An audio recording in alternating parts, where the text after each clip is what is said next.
సుమారు పాత నిబంధనకి, ముఖ్యంగా మోసే గారు రాసిన 5 కాండాలకి ఎన్నుపూస లాంటి అధ్యాయం ఏదన్నా ఉంది అంటే అది 12వ అధ్యాయం నిర్గమాకాండం. ఈ 12వ అధ్యాయం నిర్గమాకాండం గురించి మనం చదువుకున్నప్పుడు రేపు ఏం జరగబోతుందన్న భవిష్యత్తును కూర్చిన గడియ ఇక్కడ రాశాడన్నమాట. నిజానికి అక్కడ రాస్తున్న వచనాన్ని చూస్తున్నప్పుడు ఏదో గంభీరమైన సత్యమే దేవుడు రాయించి ఉంచాడని మనకు అర్థం అవుతుంది. ఏం రాయించాడంటే ఆ మొదటి వచనం చెబుతున్నాడు చూడండి. మోసే అహరోనులు ఐగుప్తీ దేశంలో ఉండగా. మోసే అహరోనులు ఐగుప్తీ దేశంలో ఉండగా ఏంటి? మోసే చరిత్ర మనకు తెలుసు. మోసే గారి చరిత్ర మనం ఎరిగిన వారమే. మోసే చరిత్ర మనం గుర్తించిన వారమే. మోసే గారు అంతకుముందు ఐగుప్తిలో ఉన్న మరలా తిరిగి వచ్చిన వైనాన్ని అక్కడ రాస్తున్నాడు. ఆయన ఐగుప్తీ దేశంలో ఉండగా అన్నాడు. ఇంక సౌండ్ ఏం కదా తగ్గించాను. మోసే అహరోనులు ఐగుప్తీ దేశంలో ఉండగా యెహోవా వారితో ఇలాగ సెలవిచ్చాను. అంటే ఐగుప్తీ దేశంలో ఉండగా ఏంటి? ఉండకూడదా? ఉండరా? ఉండకూడని మనుషులు అంటే వాళ్ళ దేశం ఐగుప్తీ దేశం కాదు, అదొక పొరుగు దేశం. ఆ పొరుగు దేశంలో వీరు ఉన్నారు. ఎందుకు ఉన్నారో చరిత్ర మనకు తెలుసు. అబ్రహాముకు దేవుడు వాగ్దానం చేశాడు. అబ్రహాముకు వాగ్దానం చేస్తే వాగ్దానం ప్రకారం పుట్టిన కుమారుడే ఇస్సాకు. ఆ ఇస్సాకుకు పుట్టిన వాగ్దానం ప్రకారం పుట్టిన పిల్లలే యాకోబు, యాసావు. ఆ యాకోబు యాసావులకు పుట్టిన తర్వాత యాకోబుకు మళ్ళీ 12 మంది పిల్లలు పుడితే ఆ 12 మంది పిల్లల్లో మళ్ళీ ఒక 11 మంది కలిసి ఒక కుర్రోడు మీద పగబట్టారు. ఆ కుర్రోడు ఎవరో మనకు తెలుసు. ఆయన పేరు యోసేపు. ఆ యోసేపు గారి మీద ఎందుకు పగబెట్టారంటే, యోసేపు గారి మీద పగబెట్టడానికి ముఖ్యమైన కారణం ఆయన చెబుతున్న విషయాలు, ఆయన డ్రీమ్స్ ఎక్కువ చెప్తుంటాడు. తమ్ముడు ఇంకేం కాదు, ఆ డ్రీమ్స్ ఎక్కువ చెప్తూ ఉంటాడు. ఆయన డ్రీమ్స్ అంటే ఆయన కళలు వస్తుంటే ఆ కళలు ఆయన వివరిస్తూ ఉంటాడు. అందులో కళ ఇలా చెప్పాడు. అన్నయ్య నాకు కళ వచ్చింది. ఆ కళ ఏం కాదు, ఒక నక్షత్రానికి 11 నక్షత్రాలు సాష్టాంగ పడుతున్నట్టు నాకు అనిపిస్తుంది అనగానే వాళ్ళకి నచ్చలేదు ఆ కళ. ఎందుకంటే ఆ కళని వాళ్ళనే డీగ్రేడ్ చేస్తున్నట్టుగా అనిపించింది వాళ్ళకి. అది వాస్తవమే, భవిష్యత్తు అది. మళ్ళీ రెండవ కళ వచ్చింది. ఆ కళ ఏంటంటే ఇప్పుడు 11 నక్షత్రాలే కాదు సాష్టాంగ పడుతున్నవి, సూర్యచంద్ర నక్షత్రాలు కూడా సాష్టాంగ పడుతున్నట్టు నాకు కళ వస్తుందని అనగానే వాళ్ళ కోపం వచ్చింది. ఏంట్రా నీకు మేము సాష్టాంగ పడ్డం, పైగా అమ్మా నాన్న కూడా నీకు సాష్టాంగ పడ్డం, నీకు అన్నీ ఇలాంటి కళలు వస్తాయేంట్రా అని అతని మీద పగబట్టారు. ఎంత పగబెట్టారంటే అసూయ వాళ్ళకి పెట్టరేకపోయింది. అసూయతో వచ్చిన ప్రమాదం ఏంటంటే అసూయ సాక్షాత్తు యేసుక్రీస్తు వారిని చంపేసింది. అంత ప్రమాదకరమైనది అసూయ. అలాంటి అసూయ సొంత తమ్ముడి మీద వాళ్ళు కలిగి ఉన్నారు. వాళ్ళ నాన్నగారు ఒక చొక్కా కుట్టించారు. అది రంగురంగుల చొక్కా. ఆ రంగురంగుల చొక్కా కుట్టిన తర్వాత ఆ చొక్కా అబ్బాయి వేసుకున్నాడు. చూడడానికి ఆ అబ్బాయి బాగుంటాడట. బాగున్నవాడు ఏది వేసుకున్నా బాగుంటుంది. ఆ అబ్బాయి ఆ చొక్కా వేసుకున్న తర్వాత ఆ చొక్కాకు అందం వచ్చింది. అది చూసుకుంటూ ఏడిస్తారండి. ఎప్పుడు గుర్తుపెట్టుకోండి, మనల్ని చూసి ఏడిసే వాళ్ళు బయట వాళ్ళు ఎక్కువ ఏడుస్తారు లేదు నాకు తెలియదు, కానీ మన సొంత వాళ్ళు దగ్గరగా ఉన్న వాళ్ళు మాత్రం మనం బట్టలు వేసుకుంటే ఏడుస్తారు, మనం తింటే ఏడుస్తారు, మన వస్తువులు కొనుక్కుంటే ఏడుస్తారు. వాళ్ళ ముందు మనం ఎదిగితే వాళ్ళ కళ్ళు పచ్చగా అయిపోతాయి. యోసేపుని చూసి ఏడిసింది ఎవరంటే సొంత అన్నయ్యలే ఏడ్చారు. ఆ ఏడ్చిన వారు చాలా ఘోరాతి ఘోరంగా అబ్బాయిని హింసించి బాధించి తీసుకెళ్ళి ఆ గోతులో పడేశారు. ఆ గోతులో పడేసిన యోసేపుని ఆ తర్వాత ఎవరో ఐగుప్తికి వెళ్ళి ఆ వర్తకం చేసే వాళ్ళు కొనుక్కుని ఆఫీసర్ ఇంటికి అమ్మేశారు. ఆఫీసర్ ఇంటికి అమ్మేసిన తర్వాత అక్కడ తెలుసు ఆయన మీద లేని ఒక నిందేసేసారు. ఆ వేసిన నింద ఎవరు ఇరుగులు పొరుగులు కాదు, ఆఫీసర్లు వేశారు. ఆఫీసర్ వైఫ్ వేసింది. తీసుకెళ్ళి ఆ నిందేస్తే ఆ నింద బదులు ఆయన తీసుకెళ్ళి జైల్లో పడేశారు. ఆ జైల్లో పడేస్తే అప్పటి నుంచి ఆయన కళలు రావడం ఆగిపోయినాయి, పక్కోళ్ళకి కళలు రావడం స్టార్ట్ అయ్యి. పక్కోళ్ళకి కళలు వచ్చినాయి. ఆ పక్కవారి ఖైదీలు, తోటి ఖైదీలు కళలు వస్తే ఆ కళలు అర్థం తెలియక అలా ఆందోళన చెందుతుంటే ఆయన చెప్పాడు, నీ తలకాయ ఉంటుంది, ఆడ తలకాయ పోతుంది అని చెప్పాడు. అన్నట్టుగానే ఒకటి తలకాయ మీద కిరీటం వచ్చింది, ఒకటి తలకాయ మీదకి కత్తి వచ్చింది. నిజంగా జరిగింది. ఆ మళ్ళీ వచ్చి వాళ్ళు గవర్నమెంట్ ఉద్యోగంలో జాయిన్ అయిపోయారు. ఒకరోజు రాజుకి కళ వచ్చింది. ఆ రాజు కళ వచ్చినప్పుడు రాజు కళ కోసం మదన పడుతున్నప్పుడు ఎవర్రా ఇది సరిగ్గా చెప్పేది అని ఎదురు చూస్తున్నప్పుడు, అయ్యా ఆయన చెప్పినట్టుగా జరిగిన కొన్ని అనుభవాలు మాకున్నాయి, జైల్లో ఉన్నాడు అబ్బాయి, మీరు అబ్బాయిని కనుక ఖచ్చితంగా తీసుకొస్తే ఆ అబ్బాయి ఖచ్చితంగా మీ కళలకు భావం చెప్పగలడు. ఎవరు? యోసేపు అండి, పలానా పలానా కేసు మీద అరెస్ట్ అయ్యాడంటే అర్జెంటుగా తీసుకురండి అన్నారు. కళ ఏంటో చెప్పాడు, కళ భావం ఏంటో చెప్పాడు. ఆ భావం ఎలాగ చెప్పాడు? ఏమీ లేదు, 7 బలిసిన ఆవులు, బక్కజిక్కిన 7 ఆవులు మీకు కళ వచ్చింది కదంటే అవును. 7 బలిసిన ఎన్నులు, బక్కజిక్కిన 7 ఎన్నులు మీకు కనబడుతున్నాయి కదంటే అవును. అయితే మీకు విషయం చెప్పాలయ్యా, బక్క చిక్కిన స్వభావం దేనికి సంబంధించిందంటే 7 సంవత్సరాలు కరువు రాబోతుంది. బలిసిన ఆవులు దేనికి సంకేతం అంటే 7 సంవత్సరాలు సమృద్ధిగా పంట రాబోతుంది. ఇప్పుడు 7 సంవత్సరాలు పంట పండిన తర్వాత దాన్ని సరిగ్గా నిల్వ చేసి దాని గొడాంశలో మనం పొదుపు చేయకపోతే కరువు ప్రపంచ దేశాన్ని అలమటించడమే కాదు, మన అగ్రరాజ్యమైన ఐగుప్తిని కూడా మలమల మార్చేస్తారు. ఇప్పుడు వచ్చిన దిగుబడిని మీరు జాగ్రత్తగా మెయింటైన్ చేసి దాన్ని నిల్వ చేయగలిగితే ప్రపంచానికి కరువు వస్తుందన్న సంగతి మీకు తెలుసు, నాకు తెలుసు, ప్రపంచానికి తెలియదు. ఇప్పుడు జాగ్రత్తగా దాయగలిగితే ఆ దాసిన ఆ ధాన్యాన్ని సరిగ్గా కరువు టైంలో మనం వర్తకానికి పెడితే వస్తు మార్పిడి విధానం జరిగినప్పుడు మన దేశం దళసరి ఆదాయం పెరుగుద్ది, మన ప్రజలకి కూడా కడుపు నిండా భోజనం ఉంటుంది. ప్రపంచానికి కరువు వచ్చిన ఐగుప్తికి మాత్రం కరువు రాదు. నేను చెప్పినట్టు మీరు చేస్తాను, కానీ ఆ ప్లానింగ్ అదిరిపోయింది. అరే, ఇంత బడ్జెట్ లెక్కలు, ఆర్థిక విషయాలు, దేశం యొక్క దళసరి ఆదాయం ఎలా పెంచొచ్చని, 7 ఇయర్స్లో దేశం టర్నోవర్ మారిపోద్దని ఎంత బాగా వివరించినోడు మాకు ఎవడు కనబడలేదు. నువ్వు ఎక్కడ ఉండాల్సినోడు కాదు, మా దగ్గర ఉండని రాజు అధికారం ఇచ్చి, ఫరో అంత అధికారం ఇచ్చి, ఫరో తర్వాత ఫరో అంతటి వాడిని చేసి ఆయనకి పవర్ ఇచ్చారు. ఆ పవర్ ఇచ్చిన తర్వాత అనుకున్నట్టుగానే చుట్టుపక్కల దేశాలు కరువు రావడమే కాదు, ఇప్పుడు సొంత భూభాగం, యాకోబు సొంత భూభాగం ఏంటి? కానాను భూభాగం. ఆ పాలుదేళ్ళు ప్రవహించి కానాను భూభాగానికి కరువు వస్తే ఆ కరువు దేవుడు వాగ్దానం చేసిన దేశానికి కూడా కరువు వచ్చింది. ఎప్పుడైతే కరువు వచ్చిందో పెద్ద ఆయన అన్నాడు యాకోబు గారు, రే ఎక్కడైనా కాస్త ఇప్పుడు మెతుకులు దొరుకుతాయేమో, మీరు ఇలా ఉండే కన్నా ఎక్కడికైనా పోయి తినరంటే ఆ 11 మంది అన్నయ్యలు ఉన్నారుగా, ఆ స్వార్థపరులు, అసూయపరులు, వాళ్ళకి చెబితే అప్పుడు ఏమన్నారు? డాడీ మాకు విషయం చెప్తున్నారు, అది ఎక్కడో కాదు, మనకి ఈజిప్ట్లో ఆహారం దొరుకుతుందని చెప్తున్నారు ఐగుప్తిలో. అక్కడికి వెళ్ళి మేము తెస్తాం. వస్తు మార్పిడి విధానం, ఆ రోజుల్లో వస్తు మార్పు, కరెన్సీ తక్కువ, వస్తు మార్పిడి విధానం ఎక్కువ. ఆ వస్తువులు ఇచ్చి ధాన్యం తెస్తాం డాడీ అంటే, సరే త్వరగా వెళ్ళి తీసుకురంటే వెళ్ళారు. వచ్చిన తర్వాత సింహాసనం మీద ఉన్న యోసేపు వాళ్ళని గుర్తుపట్టి ఇలా అన్నాడు, చిన్న గేమ్ పెట్టాడు. ఆ గేమ్లో వాళ్ళు దొరికేసిన తర్వాత వాళ్ళకి ఒక పాఠం నేర్పించాడు. ఆ పాఠం నేర్పించగల భయపడుతున్నప్పుడు ఒక మాట అన్నాడు, మీరు అనుకున్నట్టు నేను ఎవరినో కాదు, నేను మీ తమ్ముడిని అని చెప్పాడు.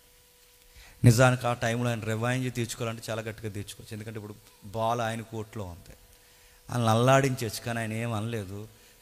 ఆయన తప్పు లేకపోయినా ఆయనే క్షమాపణ చెప్పి ఆయన ఒక మాట అన్నాడు, మీరేం వరీ అవ్వకండి, ఆ రోజు మీరు నాకు కీడి చేసినట్టు మీరేం ఇబ్బంది పడకండి, మీరు ఆ రోజు కీడి చేయకపోతే ఈరోజు సింహాసనం మీద కూర్చుని ఇంత మేలు నాకు జరగదు.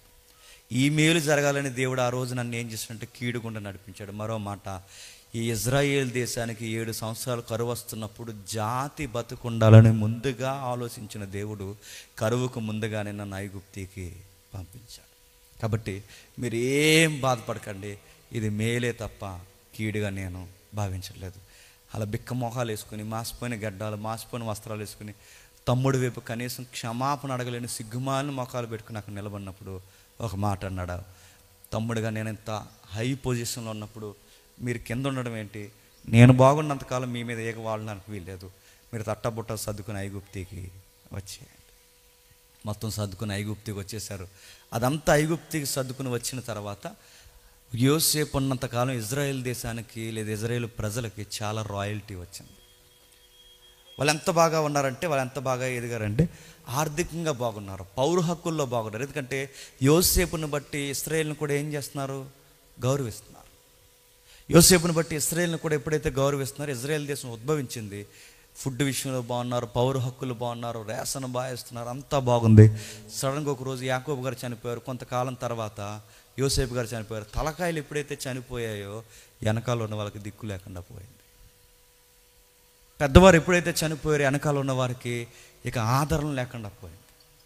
అంతే, ఎప్పుడైతే వారికి ఆదరణ లేకుండా పోయిందో, దిక్కు లేకుండా పోయిందో, మళ్ళీ నేను చెబుతున్నాను, ఆ రోజు ప్రజల్ని లోకు కట్టేశారు.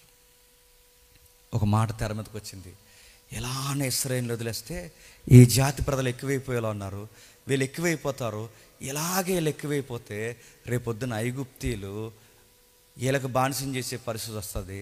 మనం వీళ్ళకి వీళ్ళు మనకు అధికారులు అయిపోతారు, వాళ్ళకి మనం బానిసం చేసే పరిస్థితి. అయినా వీళ్ళు మనకు ఊడిగించేయాలి కానీ మనం వాళ్ళకు ఊడిగించేయడం ఏంటి? అంతే. వెంటనే శాసనాలు మార్చేశారు, ప్రకటనలు చేశారు. ఆ ప్రకటన శాసనాలు ఒకటే. ఆ ప్రకటన శాసనాలు ఉన్నది ఏంటంటే, ఈ రోజు నుంచి ఐగుప్తిలో ఇశ్రాయేలుకి సరి అయిన పౌర హక్కులు ఉండకూడదని రద్దు చేసి పాడేశారు. దూరంగా ఒక దేశానికి పంపించారు, దూరంగా ఒక ప్రాంతానికి పంపించారు. ఆ ప్రాంతం పేరు గోసేను ప్రాంతం. అక్కడే ఉండంటారా, అంటరాని వాళ్ళు ఉన్నట్టు మీరు అక్కడే ఉండంటారా అని చెప్పి వాళ్ళని అంటరాని వారిని పెట్టినట్టు ఒక దూరంగా ఒక ప్రాంతంలో పెట్టారు. అక్కడి నుంచి వాళ్ళతో మాట్లాడుతున్నారు, తీసుకొస్తున్నారు, బానిస బతుకు చేయించుకుంటున్నారు, రాళ్ళు మోయిస్తున్నారు, ఇటుకలు కొట్టేస్తున్నారు, ఇటుకలు చేయిస్తున్నారు, పిరమిడ్లు కట్టిస్తున్నారు, రామసేస్ పట్టణాన్ని కట్టించారు. ఒక్కటేంటి, మట్టి పని, ఇంటి పని, స్నానాలు, అన్ని పనులు వాళ్ళతో చేయించారు. ఎంత పనులు చేయించిన తర్వాత వాళ్ళకి అర్థమైంది, రేపు మా పిల్లలు పుట్టినా కూడా వాళ్ళు కూడా బానిసలే, రేపు మాకు మనవలు పుట్టినా కూడా వాళ్ళ బానిసలని 430 సంవత్సరాలు నలిగిపోయి ప్రార్థన చేశారు. ఆ ప్రార్థనకి జవాబుగా మోసే అనే ఒక వ్యక్తి పుట్టాడు. ఎవరు? మోసే. ఆ మోసే అనే వ్యక్తి పుట్టిన తర్వాత దేవుడు తన ద్వారా ఇశ్రాయేలుని రక్షించాలని ఇశ్రాయేలుని రక్షించడానికి ప్రయత్నం చేశాడు. అయితే ఆయన కొంచెం అటు ఇటు తిరగడం వల్ల మళ్ళీ ఫ్యామిలీ లైఫ్లో పడడం, మళ్ళీ దేవుడు తన కౌన్సిల్ చేసి మళ్ళీ తీసుకురావడం, నువ్వు ఉండాల్సిందే ఫ్యామిలీ మానగా కాదు, నువ్వు ఉండాల్సిందే వారియర్గా ఉండాలి, నువ్వు రా అని బయటకు తీసుకొచ్చాడు. తీసుకొచ్చిన తర్వాత అప్పుడు నిలబడి ఐగుప్తి ప్రభుత్వంతో మాట్లాడుతున్నాడు. ఆ మాట్లాడే వైనమే ఈ 12వ అధ్యాయం అన్నమాట. నా మాట్లాడుతమైందా? ఇప్పుడు ఆ 12వ అధ్యాయం అంతుకు ఐగుప్తికి వచ్చారు, అంతుకు ఐగుప్తిలో ఉన్నారు. అందుకే మోసే ఆహారంలో ఐగుప్తి దేశంలో ఉండగా యెహోవారు ఇలాగో సెలవిచ్చాను. ఏమని సెలవిచ్చాడు? మీకు ఈ నెల మొదటి నెల 14వ తారీఖున సాయంకాలం ముందు ఓ గొర్రె పిల్లను బలేయాలి. మరలా గుర్తుపెట్టుకోండి, ప్రతి ఒక్కడు ఆ రక్తం వెనకాల దాక్కోవాలి. మరలా గుర్తుపెట్టుకోండి, ఆ గొర్రెపిల్ల రక్తాన్ని తినాలి. మరలా గుర్తుపెట్టుకోండి, ఈ రాత్రికి నేను ఈ దేశం మీదకి రాబోతున్నాను అన్నాడు. ఏంటట? ఈ రాత్రికి నేను ఈ దేశం మీదకి రాబోతున్నాను. 12వ వచనంలో చూడండి, ఆ రాత్రి నేను ఐగుప్తి దేశం మందు సంచరించి ఐగుప్తి దేశం మనుషుల్లోనే కానీ జంతువుల్లోనే కానీ తొలి సంతతి అంతయు హతము చేసి ఐగుప్తి దేవతలందరికీ తీర్పు తీర్చాను. ఏమన్నాడండి? రాత్రికి నేను రాబోతున్నాను. ఎందుకు తీర్పు తీరుస్తాడట? ఎవరికి తీర్పు తీరుస్తాడట? ఐగుప్తి దేవతలకు తీర్పు తీరుస్తాడట. ప్రశ్న అడుగుతున్నాను, బైబిల్లో ఒక జవాబు ఉంది, నేను తప్ప వేరొక దేవుడు లేడు. నేను త్వరగా ముగిస్తాను, కొంచెం నన్ను ఫాలో అవ్వండి, ఎందుకంటే నా మనసు అక్కడికి లాగుతుంది. త్వరగా ముగిస్తాను, నా వైపు చూడండి. సరే, ఐగుప్తి దేవతలు నేను తీర్పు తీరుస్తాను. ఒక మాట ఉంది బైబిల్లో, నేను తప్ప వేరొక దేవుడు లేడు, నేను తప్ప వేరొక దేవుడు లేడు, నేను తప్ప వేరొక దేవుడు లేడు. అడుగుతున్నాను, నేను తప్ప వేరొక దేవుడు లేడు అన్నప్పుడు మరి ఐగుప్తి దేవతలకు తీర్పు తీరుస్తున్నాను అంటున్నాడు అంటే ఉన్నట్టా లేనట్టా?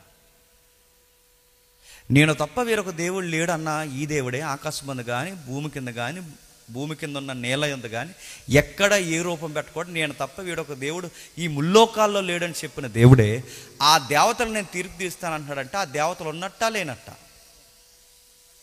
మరి ఉంటే నేను తప్ప వేరొక దేవుడు లేడని ఎలా అన్నాడు? అంటే ఏదో ఉంది అక్కడ ఏదో రాయబడింది, అక్కడ ఏదో విషయం ఉందంటే దేవుళ్ళుగా దేవతలుగా విలవేల్పులుగా కొనియాడబడుతున్న వారు ఎవరో అక్కడ ఉన్నారు. వాళ్ళెవరంటే బైబిల్ చెప్తుంది, వాళ్ళెవరో కాదు, దురాత్మల సమూహం. ఎవరు? దురాత్మల సమూహం. అంటే ఐగుప్తి దేవుళ్ళు వెనకాల ఉన్నది దెయ్యాలా అని మీరు డైరెక్ట్గా నన్ను అడిగితే 100కి 200% చెప్తున్నాను, ఆ దెయ్యాలనే వాళ్ళు మొక్కుతున్నారు, ఆ దెయ్యాలను పూజిస్తున్నారు. దెయ్యాలని మీరు ఎలా డిక్లేర్ చేయగలరు? మీరు గమనించండి, సగమేమో ఎద్దు బొమ్మ ఉంటుంది, సగమేమో మనిషి ఆకారం ఉంటుంది. సగం ఎద్దు మనిషి ఆకారం ఉన్న దానికి మొక్కితే వాళ్ళు చేసే పనులు ఏంటో తెలుసా? నరబలులు వేయడం స్టార్ట్ చేశారు. ఏ బలులు? నరబలులు. వారు నరబలు వేస్తున్నారు, ఘోరాతి ఘోరంగా మనుషులను చంపుతున్నారు. వాళ్ళకి విలువలు లేవు, సంస్కారవంతమైన విలువలు మర్చిపోయారు. పొరుగుడు సంసారాన్ని కూడా పాడు చేస్తున్నారు, అబద్ధాలు ఆడుతున్నారు, పొరుగు వారితో తిరుగుతున్నారు, రకరకాల పనులు చేస్తున్నారు. ఇంత నీచమైన పనులు ఎలా చేస్తున్నారు అంటే ఆ దేవుడి దృష్టిలో అవేమి తప్పులు కాదు. ఇప్పుడు గమనించండి, మన దేవుడికి విలువలున్న దేవుడు అనుకోండి, ఆ విలువలున్న దేవుడికి వ్యతిరేకంగా మనం పనులు చేస్తే దేవుడు మనకు పనిష్మెంట్ చేస్తాడేమో భయం ఉంటుంది. మనం నమ్మిన దేవుడికే విలువలు లేవనుకోండి, ఇంకా నమ్మిన వాళ్ళు ఎలాంటి పనులు చేస్తారో మీరు ఊహలకు కూడా పట్టుకోలేరు. గుర్తుపెట్టుకోండి. ఒక మాట అడుగుతున్నాను, మీరు ఏమనుకోకండి, ఓపెన్గానే చెప్తున్నాను. గుడుంబా తాగే దేవుళ్ళు ఉన్నారంటే నమ్మగలరా? గుడుంబా అంటే సారా. గంజాయి తీసుకునే దేవుళ్ళు ఉన్నారంటే మీరు నమ్మగలరా? నేను మాట్లాడుతున్నానండి. దేవుడే గంజాయి తాగితే ఆ దేవుడిని మొక్కుతున్న భక్తుడు ఏం చేస్తాడు చెప్పండి? ఊగెత్తాడు. ఇంకా దేవుడే సారా తాగితే నేను అడుగుతున్నాను, ఇంకా మనుష్యుడు భక్తుడు ఏం చేస్తాడు చెప్పండి? అన్నీ కలిపి తాగుతాడు. ఐగుప్తిలో దేవుళ్ళు ఇలా ఉన్నప్పుడు నేను అడుగుతున్నాను, వాళ్ళు ఏం చేస్తారు? దేవుళ్ళే అలా ఉంటే ఇంక వాళ్ళు ఏం చేస్తారు? రెచ్చిపోయారు. అందుకే ఐగుప్తి సమాజం పాడవడానికి కారణం దేవుడు ఏ పాయింట్ పట్టుకోవాలి ఆ పాయింట్ పట్టుకున్నాడు. ఆ పాయింట్ ఏంటో తెలుసా? ఈ దేవతల వల్లనే ఈ ఐగుప్తి సొసైటీ ఇలా తయారయ్యింది. ముందు ఈ దెయ్యాల సంగతి చూడాలనుకున్నాడు. అంటే ఆ ఆకారాల వెనకాల వాడు కూర్చున్నాడు. ఇప్పుడు అడుగుతున్నానండి, ఒక మనుష్యుని ఆడ మగ కాని వారిని తీసుకొచ్చి మేళతాళాలు ఆడించి వాళ్ళని భయానకంగా వాళ్ళతో నగ్ననృత్యాలు చేయిస్తున్నారంటే నేను అడుగుతున్నాను, దేవుడుంటే చేయిస్తారా లేదా వెనక ఏదో ఉంటే చేయిస్తుందా చెప్పండి? దేవుడు అడుగుతున్నాను, దేవుడు అంటే సమాజానికి ఉపయోగపడే పనులు చేయాలి. దేవుడు అంటే నైతిక విలువలకు కట్టుబడి ఉండాలి. నేను అడుగుతున్నాను, దేవుడు పేరు మీద నగ్ననృత్యాలు వేస్తున్నారు, దేవుడు పేరు మీద నరబలు వేస్తున్నారు, దేవుడు పేరు మీద రక్తం వలికిస్తున్నారంటే దేవుడు ఉన్నట్ట, దేవుడి పేరు మీద ఎవరో వెనకాల పనిచేస్తున్నట్ట? ఆడెవడో కాదు, ఆడి పేరు బైబిల్ చెప్తుంది దెయ్యం, సాతానుగాడు, పతనమైపోయిన ఆత్మలు. వాళ్ళు పనిచేస్తున్నారు కనుకే ఐగుప్తి దేశాన్ని మభ్యపట్ట. ఆ టైంలో దేవుడు అన్నాడు, రాత్రికి వీళ్ళ సంగతి తెలుస్తాను. వీళ్ళ సంగతే కాదు, వీటిని మొక్కుతున్న వారి సంగతి కూడా తెలుస్తాను. అలా ఎలా మొక్కుతున్నారంటే వాళ్ళకి తప్పు అనిపించట్లేదు, వాళ్ళు మొక్కుతున్నారు. ఈ సందర్భాలు మనకెందుకంటే ఆ రోజు జరిగినట్టే చెప్పండి మళ్ళీ జరగబోతుంది. మీకు మెస్పరైజింగ్ అది, మీకు ఎంతమంది నమ్ముతున్నారు నాకు తెలియదు. 12వ అధ్యాయంలో జరిగిందే మళ్ళీ 2వ రాకడలో జరగబోతోంది. అదేంటి 12వ అధ్యాయంకి 2వ రాకడికి సంబంధం ఉందంటే సంబంధం ఉంది. అక్కడ జరిగిందే మళ్ళీ జరగబోతుంది. అవును, మళ్ళీ జరగబోతుంది. ఎలా జరగబోతుంది? ఆ రాత్రి దేవతలకి తీర్పు తీరుస్తానన్నాడు. 2వ రాకడలో కూడా ఎవరికి తీర్పు తీర్చడానికి రాబోతున్నాడు తెలుసా? దేవతలకే తీర్పు తీర్చడానికి రాబోతున్నాడు. దేవుళ్ళుగా దురాత్మలు తెస్టేసి కూర్చుని సమాజాన్ని పాడు చేశాయి. ఐగుప్తిని ఏవైతే పాడు చేశాయో చెప్పండి, ఈరోజు సమాజాన్ని అవే పాడు చేశాయి. ఐగుప్తి దేని గుర్తు? కాస్త బైబిల్ మీకు తెలుసు, లోకానికి గుర్తు. కానాను భూభాగం దేనికి గుర్తు? పరలోకానికి గుర్తు. ఇశ్రాయేల్ సమాజం దేనికి గుర్తు? సంఘానికి గుర్తు. అంటే మీరు గమనించండి, ఐగుప్తి లోకానికి గుర్తు అయితే ఒకప్పుడు ఐగుప్తి ఎలా ఉంది, ఇప్పుడు మొత్తం ప్రపంచం ఎలా ఉంది చెప్పండి? అంతా ఐగుప్తిలాగే ఉంది. ఆ రోజు కానాను భూభాగం, ఈరోజు పరలోకం.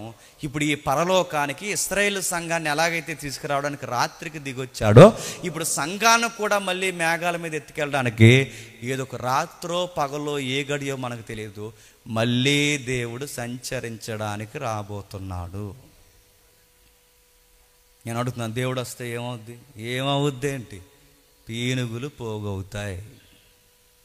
ఐగుప్తి మీదకి వచ్చాడు, ఆయన ఒక్కడే రాలేదు. ఆయన ఒక మాట అన్నాడు, మరణ దూత వస్తుంది. మరణమే ఒక దూత. ఆ మరణ దూత వచ్చి ఏం చేస్తుంది? ఆ ఇంట్లో ఒక శవం, ఈ ఇంట్లో ఒక శవం, ఈ ఇంట్లో ఒక శవం, శవాలు పోగైపోతాయి అన్నాడు ఆయన. శవాలు లెగుస్తాయట. ఒక ఈదులో 4 చనిపోతే ఎలా ఉంటుందండి? అలాంటిది ఒక ఊర్లో 60 మంది చనిపోతే ఎలా ఉంటుందండి? అలాంటిది దేశమంతా ఇంటికి ఒక తొలి సంతానం చచ్చిపోతే ఎలా ఉంటుందండి? ఊహించండి. గుప్పును ఒకేసారి ఐగుప్తి అంతా శవాల గోస పెరిగిపోయింది, సావు గోస పెరిగిపోయింది. ఇదే సీన్ మళ్ళీ 2వ రాకడలో రిపీట్ అవ్వబోతుంది. ఇప్పుడు ఇంటికి ఒక శవం కాదు చెప్పండి, గుట్టల శవాలు పోగవబోతున్నాయి. మళ్ళీ చెబుతున్నాను, ఎక్కడ పీనుగులు పోగవుతాయి అక్కడ గెద్దలు పోగవుతాయట.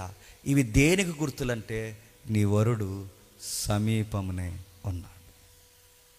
ఎందుకు ఇలా జరుగుతుంది ప్రభు అంటే, ఈ సమాజానికి ఒకడు పట్టాడు, ఆడి పేరు బైబిల్లో రాశాడు. ఒకసారి చూడండి, గలతీలకు రాసిన పత్రిక త్వరగా గలతీలకు రాసిన పత్రిక మొదటి అధ్యాయం, గలతీలకు రాసిన పత్రిక మొదటి అధ్యాయం 4వ వచనం. గలతీలకు రాసిన పత్రిక మొదటి అధ్యాయం 4వ వచనం. మన తండ్రి అయిన దేవుని చిత్త ప్రకారము ప్రస్తుత దుష్టకాలం. ఇది ఏ కాలం అట? దుష్టకాలం. ఇది ఏ కాలం అట? దుష్టకాలం. నడుతున్నాను. కాలమే దుష్టకాలమైంది, సమాజమే దుష్ట సమాజమైందంటే దుష్ట సమాజం దుష్టకాలం అంటున్నాం అంటే నేను మళ్ళీ అడుగుతున్నాను, చెప్పండి, ఈ దుష్ట అనే పదం ఎవరికి సంబంధించింది చెప్పండి? దుష్టుడు. సమాజానికి ఆడి పట్టాడు కాబట్టే నేను మళ్ళీ మళ్ళీ చెప్తున్నాను, మనుషులు చంపుకుంటున్నారు. ఒకప్పుడు చావంటే భయం, ఈరోజు చూడండి కోడి పీకులను కోసినట్టు, కోడి మెడలు ఇరిసినట్టు మనుషులు మెడలు ఇరిసేస్తున్నారు. చాలా ఈజీగా చంపేస్తున్నారు. సమాజం దేవుని సమాజం అవ్వలేదు చెప్పండి, దుష్ట సమాజం అయ్యింది. దుష్టుడు ఈ సమాజానికి పట్టడానికి వాడు నరహంతకుడు, అబద్ధికుడు, వాడి చీకటి ప్రపంచానికి అధిపతి, వాయుమండల సంబంధమైన అధిపతి. ఆ ఇప్సి పత్రికలో చెప్పాడు, ఈ లోకాన్ని ప్రేరేపించు శక్తి అన్నాడు. ఈ లోకాన్ని నాడు ప్రేరేపిస్తాడు. రే ఇలా చెడిపో, తప్పు కదని ప్రేరేపిస్తున్నాడు.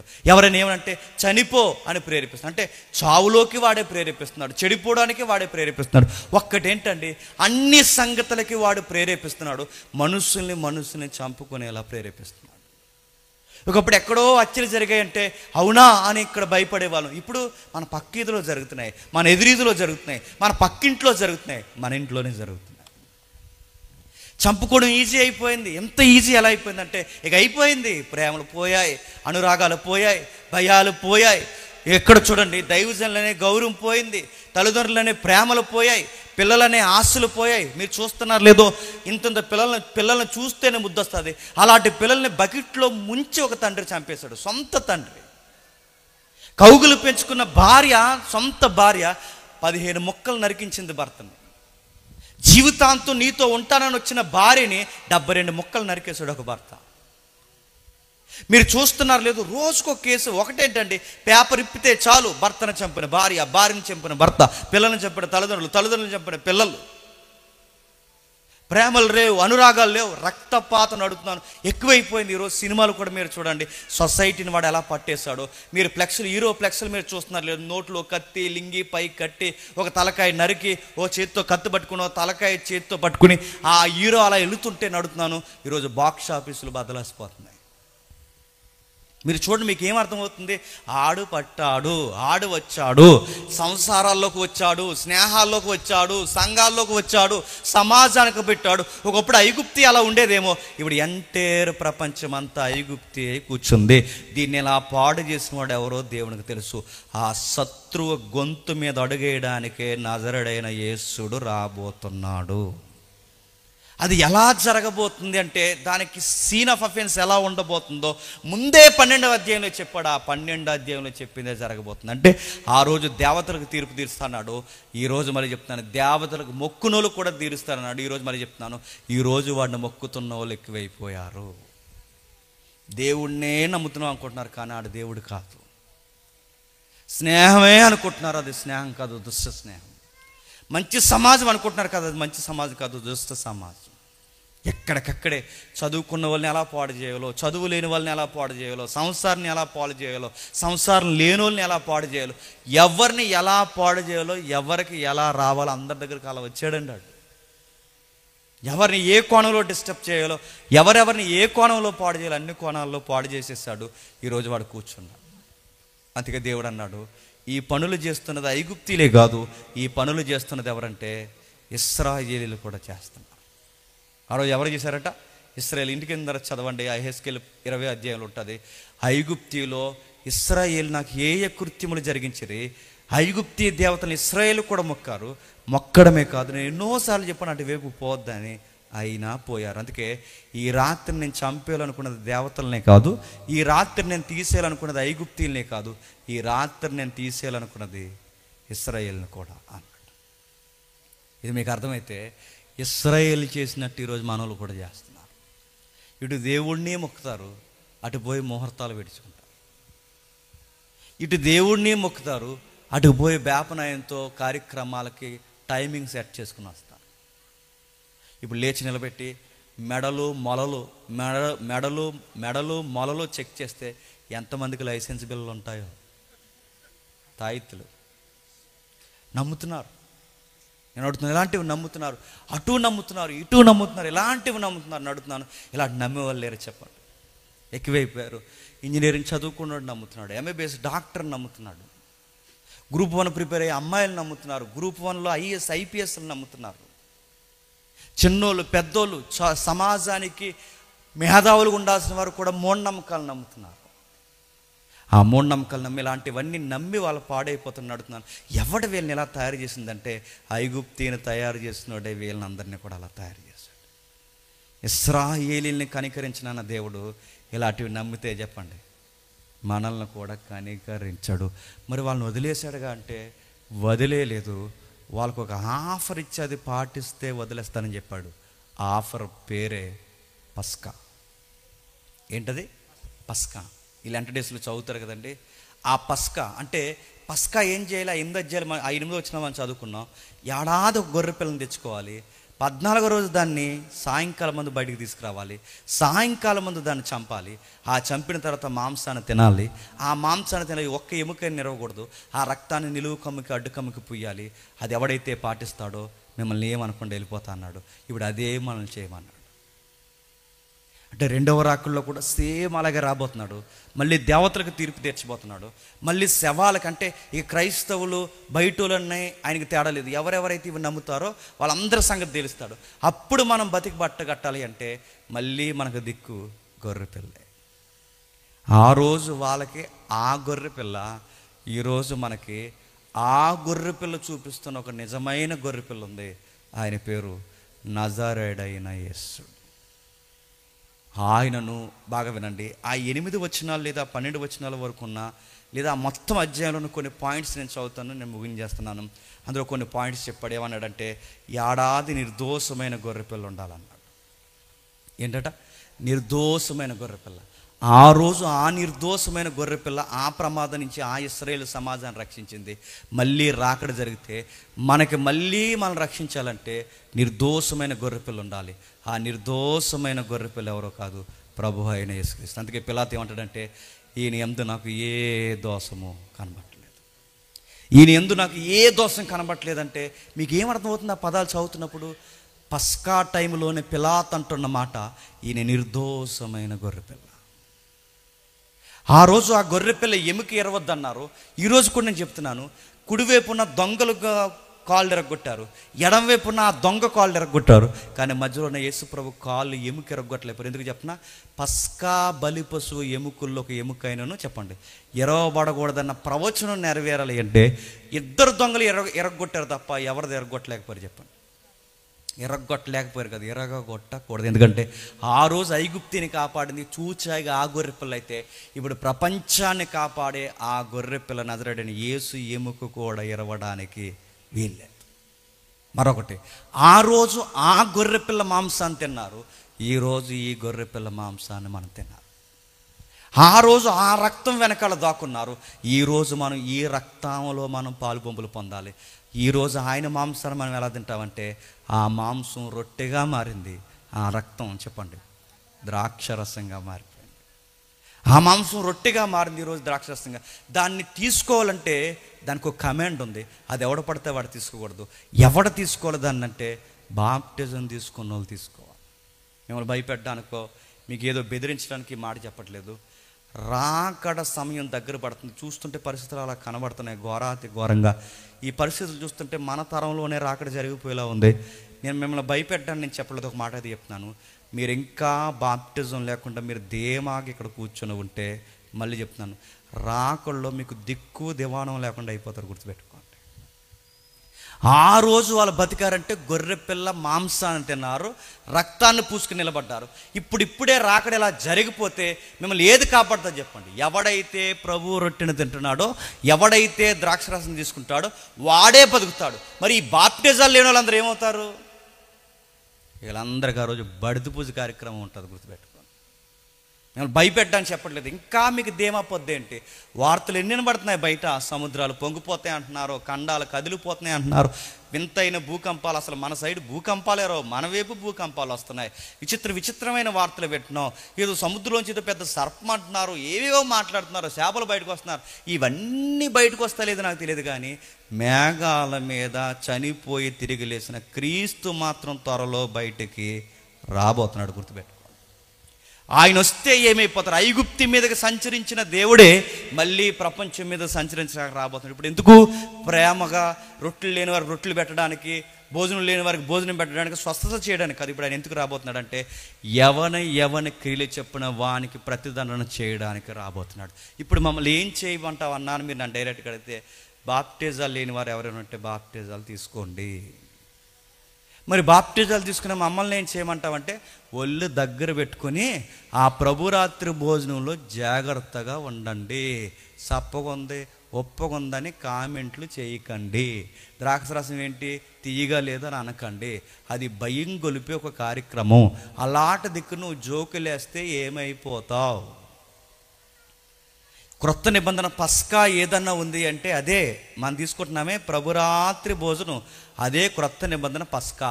ఆ పస్కా పాటిస్తున్న టైంలోనే ప్రభు వస్తాడు. నేను అనుకుంటున్నానండి, ఆయన ఎప్పుడు వస్తాడంటే సరిగ్గా సంస్కరణ జరుగుతున్న టైంలోనే వస్తే ఏమైపోతారు? జాగ్రత్త. నేను బెదిరించడానికి చెప్పట్లేదు, చూస్తుంటే అర్థమవుతుంది. ప్రేమలు లేవు, అనురాగాలు లేవు, సమాధానాలు లేవు, సేవ భయం లేదు, సేవకుడంటే భయం లేదు, దేవుడు లేడు, దేవుడంటే భయం లేదు. సమాజం ఎలా ఉందంటే చిన్నోడికి చెప్పలేకపోతున్నాం, పెద్దోడికి చెప్పలేకపోతున్నాం, వయసు మళ్ళినోడికి చెప్పలేకపోతున్నాం. అందరూ ఒకేలా ఉన్నారు. ఎన్ని కోణాలు ఉంటాయి. ఇక కొన్ని చెప్పుకోలేని విషయాలు అంత పాడైపోయినారు.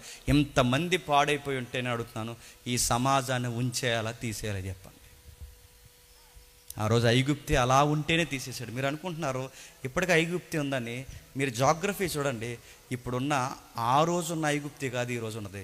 పాత ఐగుప్తి చూడండి, సమాధి దెబ్బలు మిగిలాయి మీరు చూడండి, పిరమిడ్స్ మిగిలాయి మీరు చూడండి, ఎడారి మిగిలిన చూడండి.